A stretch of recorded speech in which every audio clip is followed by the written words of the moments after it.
दिल्ली के चुनाव का जो घटनाक्रम है वो इस तेज़ी से बदला है इस चुनाव में कि मुझे बड़ा धैर्य रख दिल्ली पे बात करने के लिए इंतज़ार करना पड़ा, इस वीडियो को बनाने के लिए, आपसे बात करने के लिए। राम, मेरा नाम अजय सिंह, स्वागत है आपका मेरे यूट्यूब चैनल बसड़ पर। तो भैया, दिल्ली का बेहाल हाल ये है कि सबसे पहले तो जो दिल्ली वालों का पाला हुआ राष्ट्रीय रोग है वो चुनाव पूर्व जेल चला गया।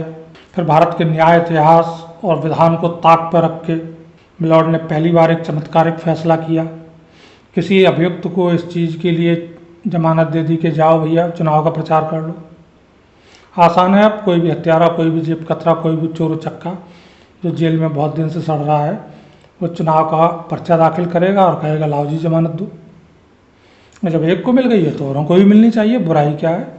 केजरी साहब जैसे ही बाहर आए जेल से तो उनका जो प्रिय काम है अपने खराब हाजमे से उत्पन्न जो सड़ांध है उसे झूठ के तौर पर फैलाना वो आरंभ कर देते हैं। चलिए, वो जो करते हैं वो ठीक है, लेकिन उनके जो धुर समर्थक हैं वो सड़ांध को सूंघ के कहते हैं वाह केजरी साहब, क्या इत्र की महक है। इस सुगंध ने तो हमारी प्राण वायु को नई मजबूती दे दी। दिल्ली की एक बहुत बड़ी दिक्कत ये है कि जिसने दिल्ली के चुनाव को पूरी तरह से बदल दिया, जो आज दिल्ली की राजनीतिक स्थितियां हैं, इसके पीछे एकमात्र कारण ये है। 2004 से 2009 के बीच में दिल्ली में डेमोग्राफी चेंज बड़ा तेजी से हुआ। जो दिल्ली में वोटिंग थी वो इस रफ्तार से बढ़ी कि ज़्यादातर चुनावी क्षेत्रों में जो वोटर हैं उनकी संख्या 3 गुने पे पहुंच गई एक झटके में।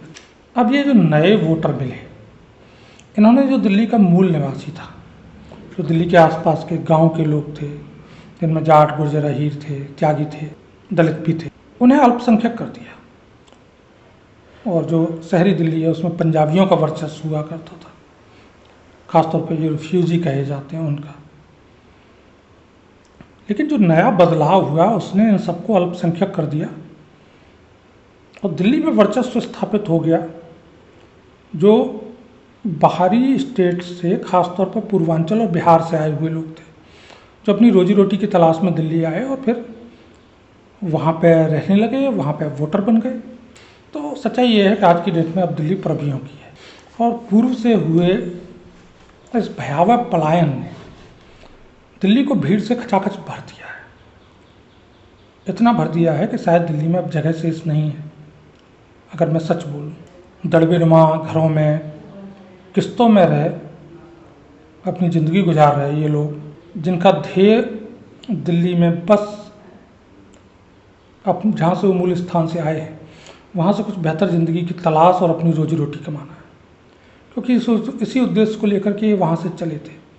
और सच ये है कि दिल्ली इनके लिए ठीक उस ट्रेन के सफ़र का ही हिस्सा है जिसमें ये बैठ के वहाँ से आए। दिल्ली को आज भी ये घर बना नहीं पाए, घर समझ नहीं पाए। दिल्ली कचरे का ढेर बनती है, दिल्ली में अपराध बढ़ता है, दिल्ली में आवागमन दुभर हो रहा है, औरतों या महिलाओं के साथ किस तरह का व्यवहार है। इन सब बातों से दरअसल इस भीड़ को बहुत ज़्यादा लेना देना है ही नहीं। इनके सामने मूल प्रश्न तो सिर्फ रोजी रोटी का है और इसका एक बड़ा विभत्स चेहरा। ये दिल्ली में मेरे अपने साथ गुजरे घटनाक्रम का एक ऐसा हिस्सा है जिसकी याद मेरे लिए गर्व का विषय भी है और जिसको लेकर के मुझे अफसोस भी होता है। मैंने दिल्ली में एक स्वतः उपजा आंदोलन देखा था जब दिल्ली में दामिनी रेप केस हुआ। दिल्ली और एनसीआर का युवा बिना किसी नेतृत्व के, बिना किसी आह्वान के सड़कों पे आया। मेरे बगल में कौन खड़ा है इससे मैं परिचित नहीं हूँ। मेरे सामने जो लड़कियाँ खड़ी हुई हैं वो कौन है, किस जाति की हैं, जो पीड़िता थी उसकी जाति क्या है, वो कहाँ से है, ये कोई नहीं जानता था। जो उस आंदोलन में मौजूद साथ में लड़कियाँ थीं वो कौन है, किस कॉलेज में पढ़ती हैं, किस जाति की हैं, दिल्ली की हैं, पूर्वांचल की हैं, बिहार की हैं, हरियाणा की हैं, ये भी कोई नहीं जानता था। लेकिन मैंने वो नज़ारा अपनी आंखों से देखा है कि जहाँ लड़कों ने एक दूसरे के हाथ थाम उन लड़कियों के चारों तरफ घेरे बनाए और पुलिस की लाठियाँ खाई कि उन लड़कियों तक वो लाठियाँ ना पहुँचे। तो ये एक बड़ा ही गर्वित पहलू था दिल्ली का, जो मुझे भारत में और कहीं भी इसके बाद या इससे पहले नहीं दिखा। लेकिन उसी आंदोलन में मैंने एक ये चीज़ भी देखी कि कैसे पानी की 10 रुपए वाली बोतल 50 रुपए की बेची जा रही, पुलिस से भागते उन युवाओं को। तो दिल्ली के दोनों पहलू। तो इस पलायन कर आई भीड़ का एकमात्र जो उद्देश्य होता है वो रोजी रोटी है, वो इसी के लिए आए और इसमें कोई दोष नहीं है। हमारी सरकारों ने अगर विकास को समान रूप से भारत के हर कोने में पहुंचाया होता तो शायद इन्हें पलायन करने की ज़रूरत ही नहीं पड़ती। तो पलायन से ज़्यादा कहना चाहिए कि इन्हें खींच के इनके राज्यों से दिल्ली लाया गया है हमारे राजनेताओं द्वारा, और दिल्ली में ला करके उन दड़बों में इन्हें छोड़ दिया गया। ये कोई शौक से आए हुए लोग बिल्कुल नहीं। तो अब जब ये आए ही रोजी रोटी के उद्देश्य से हैं तो उससे आगे इनसे उम्मीद भी क्यों रखी जाए, और होनी भी नहीं चाहिए, कर भी नहीं सकते, जरिया नहीं है इनके। तो ये भीड़ व्यक्तिगत लाभ इनके लिए सबसे ऊपर होता है। ये भीड़ राशन कार्ड जैसी चीज़ के लिए क्या कुछ कर गुजरती है, इनके वीडियो आपने देखे होंगे। तो बड़ी ही घिनौनी सी एक दो तरफा सच्चाई है दिल्ली के वर्तमान पहलू। उसके लिए ये भीड़ भी थोड़ी दोषी है और उनसे 100 गुना ज़्यादा दोष हमारे राजनीतिक सिस्टम का है, जिसने इस भीड़ को मजबूर किया कि ऐसी रहे।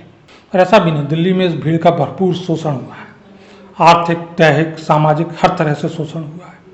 ये भी एक सच्चाई है। 7 सीटें हैं दिल्ली में लोकसभा की, और लगभग इसमें से हर एक सीट पे चुनावी समीकरण जो हैं वो एक दूसरे से अलग रहते हैं। एक सीट को छोड़ के बाकी सभी पे टिकटें बदली हैं भाजपा ने। कांग्रेस और आप इस बार एक साथ लड़ रहे हैं। केजरीवाल प्रकरण भी बीच में हुआ है। तो क्या वाकई दिल्ली की जनता पे या परिणाम पे ये सब कुछ फर्क डाल सकता है? ईमानदारी से कहूँ तो दिल्ली की 5 में से 6 सीट पे कोई फर्क मुझे दिखाई नहीं दे रहा, क्योंकि विपक्ष सच तो यही है कि किसी भी सीट पे मजबूत प्रत्याशी भी उतार नहीं पाया। साउथ दिल्ली सीट जो है उस पर थोड़ी सी दिक्कत इसलिए है कि जो रामवीर भदौड़ी जी हैं उनके विरुद्ध में उनके ही हम बिरादर रमेश भदौड़ी जी जोर लगाए हुए हैं। भितरघात की शिकार है ये सीट, और सामने भी दूसरे गुर्जर उम्मीदवार जो हैं वो है। तो बंटवारा है गुर्जर समाज का इस सीट पर। एक करीबी मुकाबला जरूर होने जा रहा है, जीत का मार्जिन घटने जा रहा है, लेकिन परंपरागत तौर पर भाजपा की सीट रही है ये। बलराज मधोक जी से सुषमा स्वराज तक और विजय गोयल तक यहाँ से जीतते रहे हैं। मदन लाल खुराना भी सांसद रहे। तो इस सीट पे संकट उतना नहीं है, जीत का मार्जिन घटने जा रहा है। रामवीर भदौड़ी जीत जाएंगे। ऐसे ही वेस्ट दिल्ली में कमलजीत सहरावत और महाबल मिश्रा के बीच में फाइट है, और महाबल मिश्रा के साथ, क्योंकि वेस्ट दिल्ली सीट पे भी एक जो बदलाव है स्थानीय बनाम प्रबिया वाला, उसमें महाबल मिश्रा और सहरावत लगभग बराबर पर खड़े दिखाई देते हैं। लेकिन फिर भी मूलतः क्योंकि जो स्थानीय समाज है उसका डोमिनेंस ज़्यादा है, तो इस सीट पे भी कमलजीत सहरावत को कोई विशेष दिक्कत नहीं आनी चाहिए जीतने में। ऐसे ही अगर मैं नॉर्थ वेस्ट दिल्ली की बात करूं तो यहाँ पे एक तरह से वॉकओवर दे दिया गठबंधन ने भाजपा को।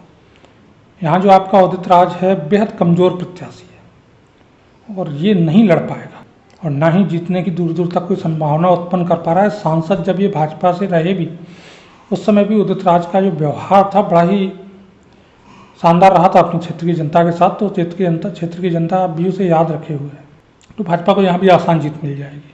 न्यू दिल्ली सीट से कुत्ता प्रेमी सोमनाथ भारती जी हैं, और उन सोमनाथ भारती, सही बात तो ये है कि बांसुरी स्वराज के आगे बड़े ही लजलेजे से प्रत्याशी प्रतीत हो रहे हैं। तो बांसुरी स्वराज भी एक आसान जीत दर्ज कर संसद पहुंचने वाली है। ईस्ट दिल्ली से आपका जो गौतम गंभीर थे उन्होंने संन्यास ले लिया राजनीति से भी, तो उनकी जगह अब हर्ष मल्होत्रा मैदान में आए हैं। और उनके सामने जो गठबंधन से कुलदीप कुमार है वो भी हल्के प्रत्याशी बिल्कुल भी नहीं है। तो ईस्ट दिल्ली की सीट भी करीबी जाएगी, लेकिन क्योंकि गौतम गंभीर बड़े सक्रिय रहे और भाजपा सांसद के तौर पर उन्होंने अच्छी भूमिका निभाई, तो वो चीज़ यहाँ पे हर्ष मल्होत्रा के पक्ष में जाएगी। फिर भी ये सीट भी करीबी मुकाबले में जाएगी, और इसमें जो करीबी मुकाबले में बढ़त है वो भाजपा के पास। इस सीट पे एक चीज़ और है जो भाजपा के पक्ष में है कि गठबंधन जरूर हुआ, लेकिन कांग्रेस का जो पूरा का पूरा पुरातन कैडर है वो सीधे या परोक्ष रूप से हर्ष मल्होत्रा को समर्थन दे रहा है। वो अरविंद सिंह लवली हों, संदीप दीक्षित हों, इनका जो समर्थन है अंदरूनी वो हर्ष मल्होत्रा को है। तो इस चीज़ का भी एक फ़ायदा हर्ष मल्होत्रा को मिलेगा जिसकी वजह से हर्ष मल्होत्रा इस सीट से जीत जाएंगे। चांदनी चौक सीट बड़ी इंटरेस्टिंग रहने वाली है। यहाँ भाजपा से भी जो बड़े पुराने कैडर के मजे हुए खिलाड़ी हैं, खंडेलवाल साहब, उनका मुकाबला जयप्रकाश से है। दोनों राजनीति के बड़े मजे हुए खिलाड़ी हैं, बड़ा करीबी इनका मुकाबला भी होने जाएगा। चांदनी चौक सीट पे हालांकि हमेशा से भाजपा को थोड़ा सा एज रहता है, लेकिन फिर भी मुकाबला देखने में इंटरेस्टिंग होगा और देखना होगा कि परिणाम किस तरफ जाता है। उम्मीद मैं ये करता हूँ कि खंडेलवाल साहब यहाँ से जीत दर्ज करेंगे। उसके बाद बात नॉर्थ ईस्ट दिल्ली की कर ली जाए। भैया रिंकिया के पापा वो हैं कि जिनसे ना तो पब्लिक खुश, ना कार्यकर्ता खुश, और अब तो उनके गाने भी लोगों को अच्छे नहीं लगते। और उनके सामने जो प्रत्याशी है कन्हैया कुमार, निहायत ही घाक किस्म का है। हालांकि ऐसे नक्सली प्रवृत्ति के व्यक्ति को कभी भी संसद नहीं पहुंचना चाहिए, और ऐसे लोग अगर संसद तक पहुंच जाएंगे तो बड़ी गलत परंपरा स्थापित हो जाएगी। लेकिन बेहतर होता कि इस सीट पर भी भाजपा ने प्रत्याशी बदल दिया होता। फिर भी शायद रोते गाते घसीटते मनोज तिवारी पार पा जाए। तो उम्मीद यही है कि दिल्ली में सातों के सातों सीट भाजपा जीत लेगी। थोड़ा सा मुकाबला जो है वो कन्हैया कुमार और आपके वाजपेयी तिवारी जी के बीच ही है, रिंकिया के पापा के बीच। बाकी सीटों पर कहीं कुछ ऐसा विशेष दिखाई नहीं दे रहा। फिर भी मेरा दाव 7-0 पे ही रहेगा भाजपा के पक्ष में दिल्ली को लेकर के। वोटिंग के बाद उस पर अगर कोई बदलाव होगा तो उसे चर्चा में ज़रूर शामिल करेंगे, और चर्चा चलती रहे इसके लिए आप चैनल को सब्सक्राइब करें। तब तक के लिए राम राम, वंदे मातरम।